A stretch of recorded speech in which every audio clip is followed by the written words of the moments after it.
Lo dijo en la primera hora.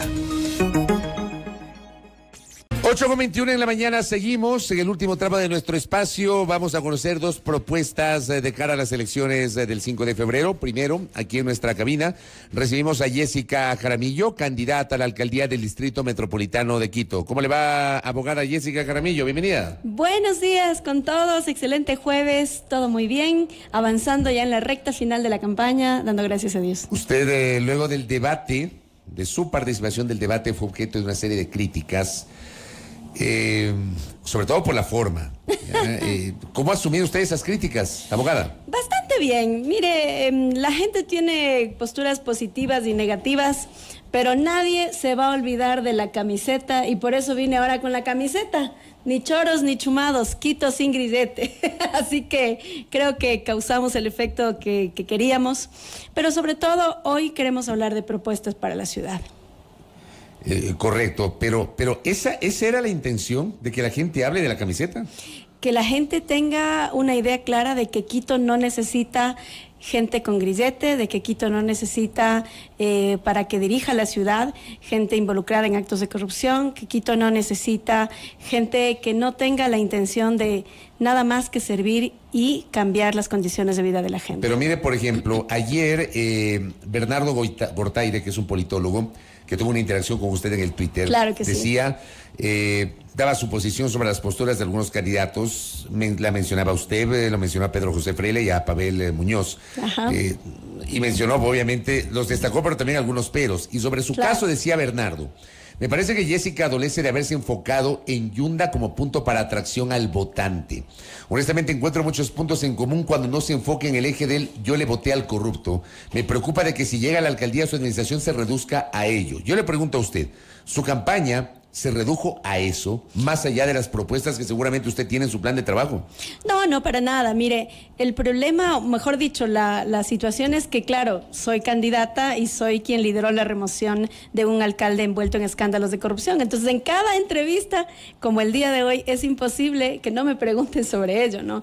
Y creo que tengo mi obligación ciudadana de decirle a la gente que nos está escuchando, por favor, si es que usted está pensando en votar por Jorge Yunda, tenga la certeza de que no va a poder posesionarse, no va a poder sentarse y no va a poder cumplirle nada de lo que le está ofreciendo. ¿Por qué razón?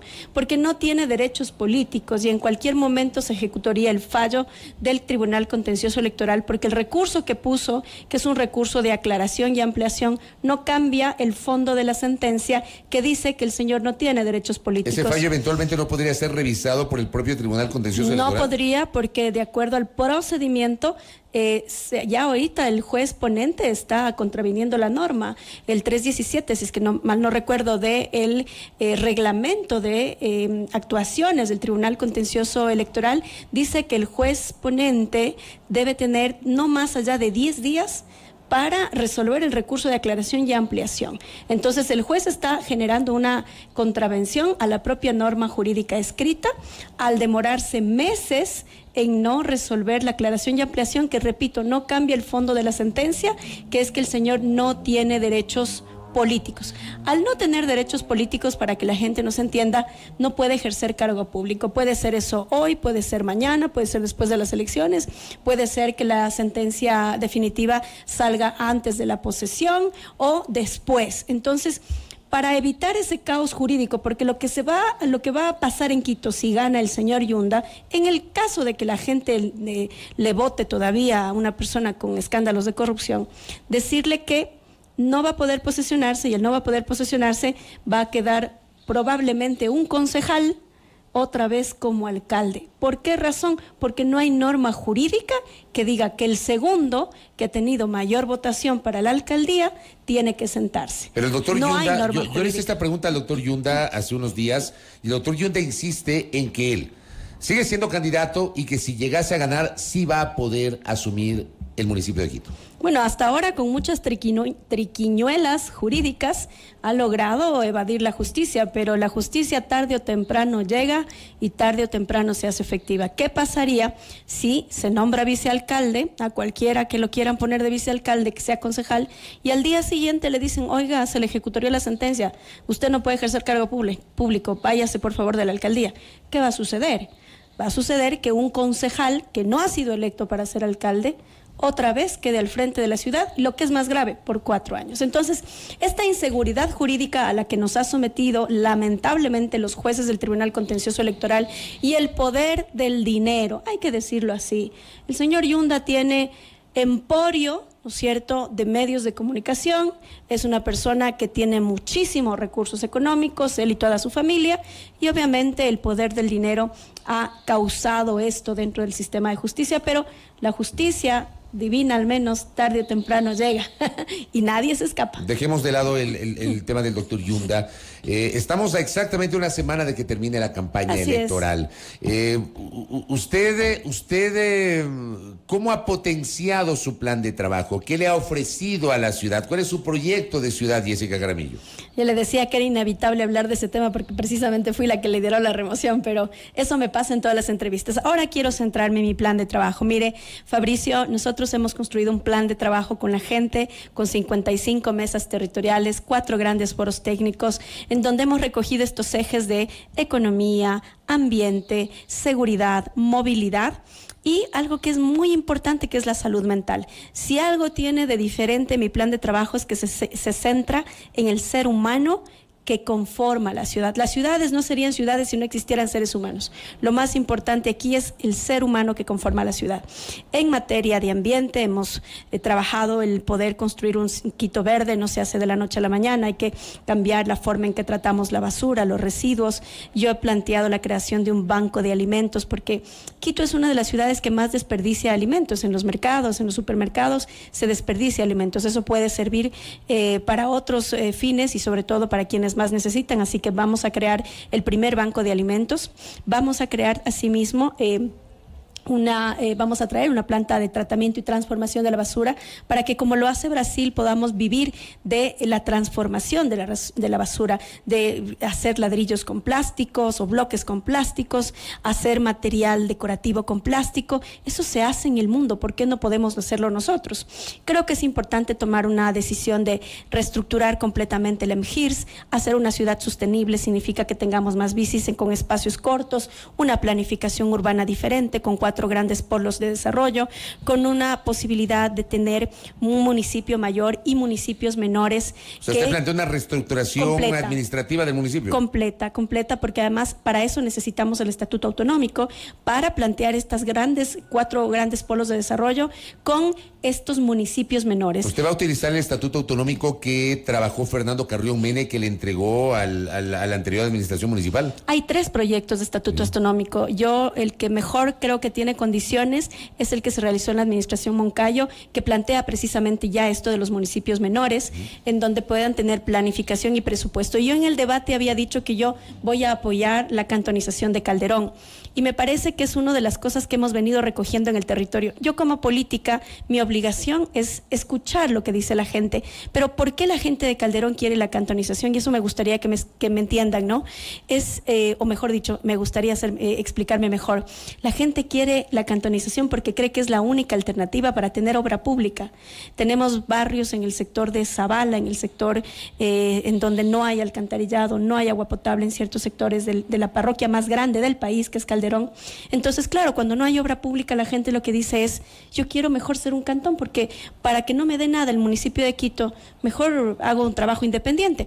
Para solucionar eso, que yo no puedo hacerlo por competencias, no me corresponde a mí la aprobación de un cantón, lo que sí puedo hacer es, a través del estatuto autonómico, establecer este municipio menor, con un municipio menor que tenga capacidad y de planificación y de presupuesto en función del número de habitantes. Creo que vamos a solucionar los problemas de obra pública, principalmente en los sectores pues que están abandonados, y que la gran mayoría de estos sectores abandonados son parte de la periferia de Quito, a la que no muchos le ponen atención.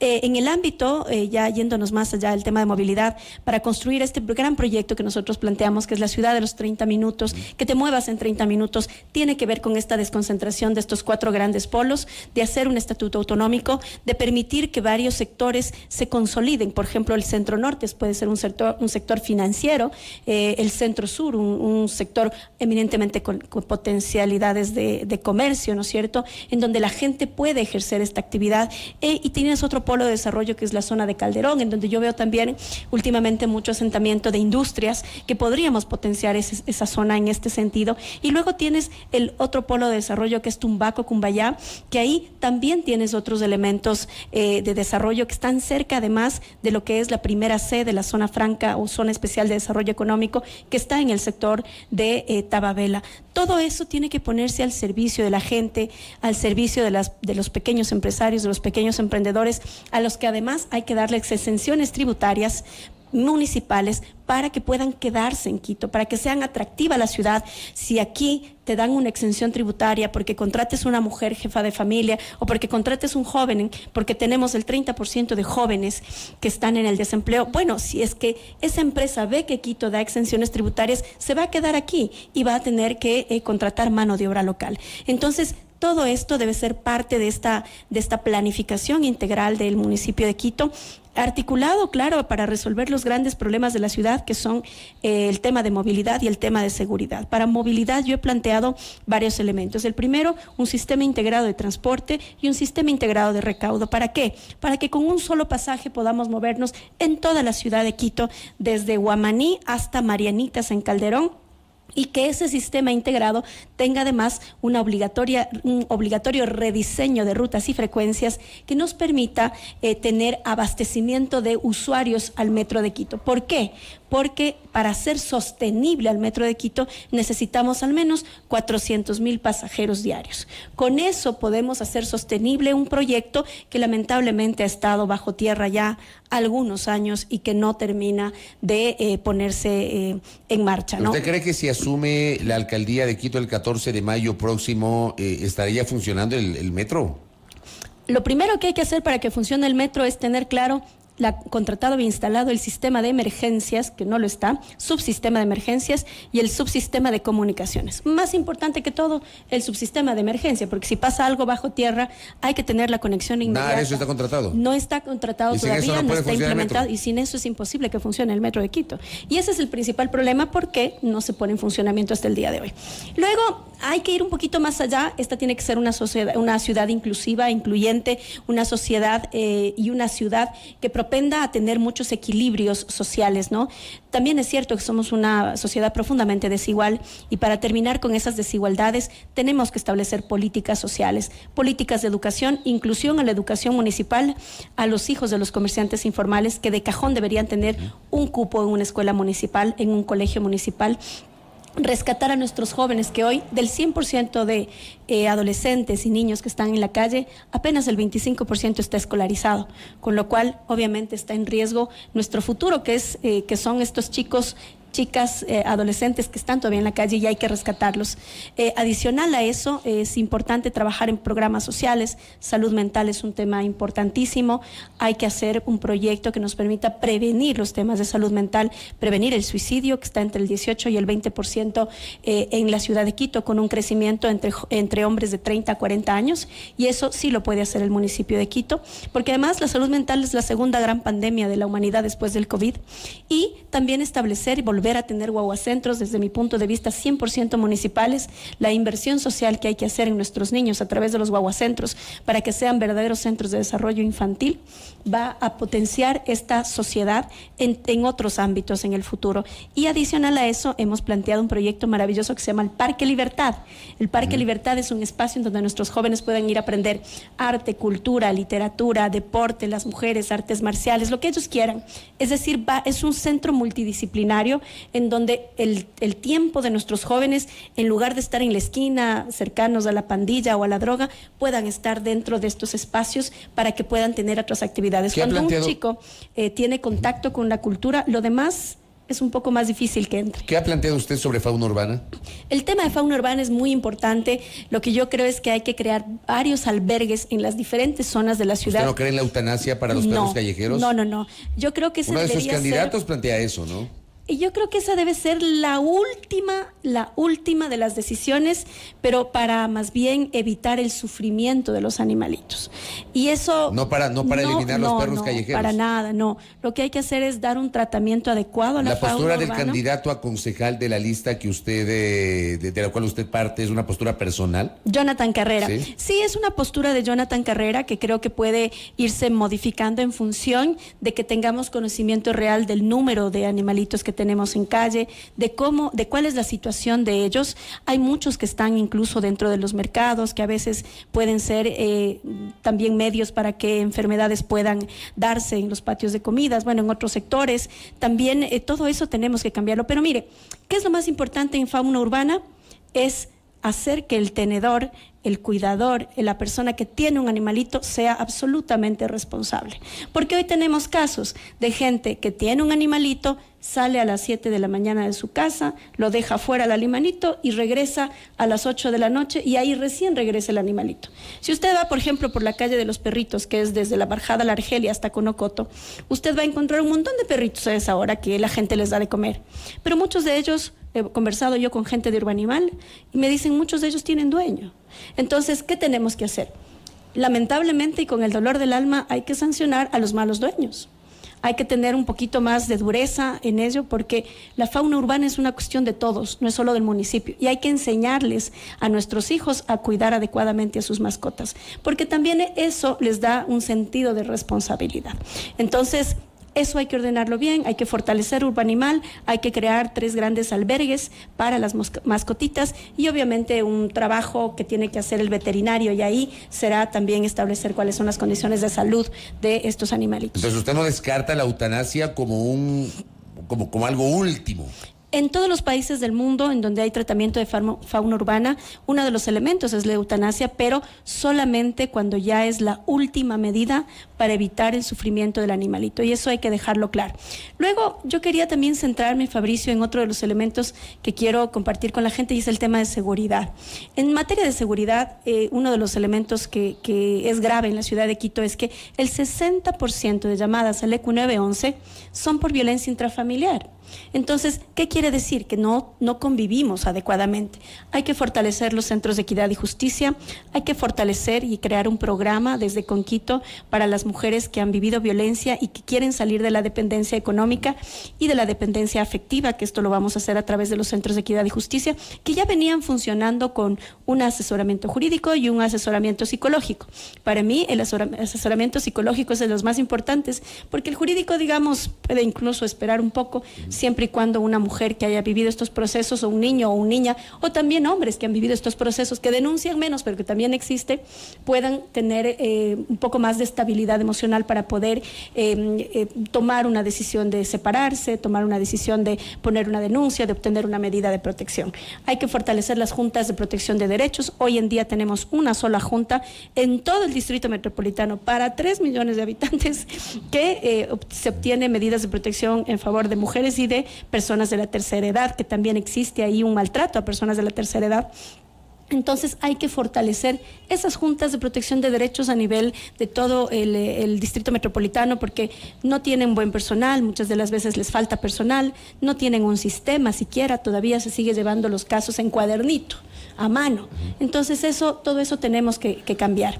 ¿Qué más le puedo decir? En materia de seguridad tenemos que georreferenciar el delito, hacer controles disuasivos, hacer lamentablemente lo que el gobierno de Lasso ha dejado de hacer por Quito. Yo creo que hay que exigirle al gobierno que tome acciones, que invierte en seguridad en la capital de la República, ¿no? Correcto. 3 cosas finales, respuestas rapiditas porque se me terminó el tiempo. La primera, me piden que le pregunte si con Jessica Jaramillo de alcaldesa podrían volver las corridas de toros.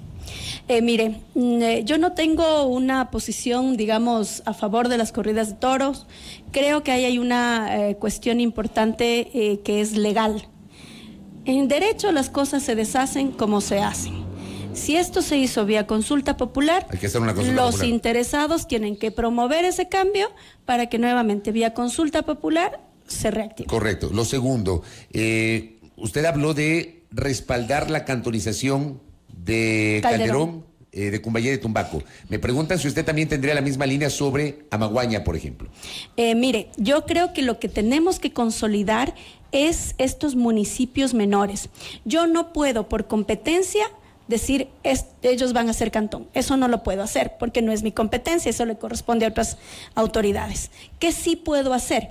A través del estatuto autonómico, impulsar estos municipios menores. Y para la gente que nos está escuchando en Amaguaña, yo he visitado en Amaguaña no tiene obra, esas vías están completamente abandonadas y lo que más necesita Amaguaña es obra pública. Para acercar la obra pública a la parroquia, lo que tenemos que hacer es acercar la administración municipal con un municipio menor que tenga planificación propia y presupuesto propio. Y adicional, en el primer año de administración nuestra, la EMOP va a tener que al menos el 30% de su presupuesto destinarlo directamente a obras en los barrios. En 20 segunditos. ¿Usted cree en las encuestas? Que eso también me piden que le pregunte. 20 segunditos y con eso termino.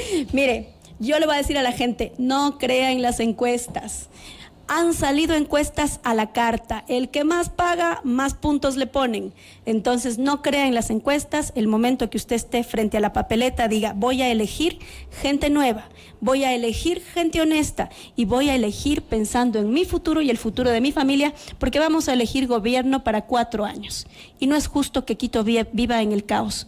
Es momento, es hora de votar diferente. Si quiere una ciudad diferente, vote diferente. Y Jessica Jaramillo, una mujer valiente, joven, preparada para la administración pública, está en la lista 70. Así que no se olviden, toditito 70. Gracias a Jessica Jaramillo, muy amable. Nuestra invitada de esta hora, Jessica Jaramillo Yaguachi, candidata a la alcaldía del Distrito Metropolitano de Quito. Primera plana. Todas las noticias, todas las voces.